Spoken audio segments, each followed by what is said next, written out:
On the link today, the European Union is planning to slowly phase out palm oil as a renewable fuel by 2030. That plan is already putting pressure on Indonesia, one of the world's largest producers of the crop.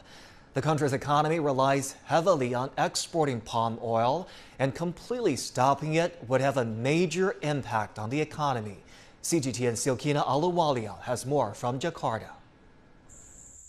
Indonesia is one of the largest producers of palm oil. An estimate of 50 million Indonesians depend their daily lives on palm oil and its byproducts, both directly and indirectly.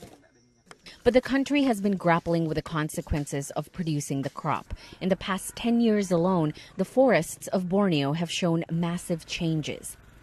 Lush greeneries have been burned down to make way for palm oil plantations, destroying the habitat of endangered animals such as orangutans. Indonesia has a rich biodiversity. We are one of the world's top 3 in that regard.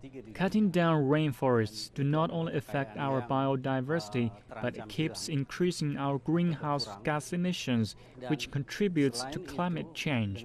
Instead, we should be leaders in decreasing emissions and stopping relevant parties from burning down our forests. Those are one of the reasons the European Union is planning to phase out palm oil as a renewable transportation fuel by 2030. Indonesia is already planning to take legal action at the World Trade Organization to challenge the EU. The Indonesian government says palm oil requires far less land to produce compared to other crops like soy and rapeseed. The EU's decision has prompted Indonesia to consider leaving the Paris climate deal. Under the deal, Indonesia has already committed to reducing its greenhouse gas emissions by 29% by 2030. Palm oil is one of export commodities which has maybe accounts around 10 to 15% of our total exports.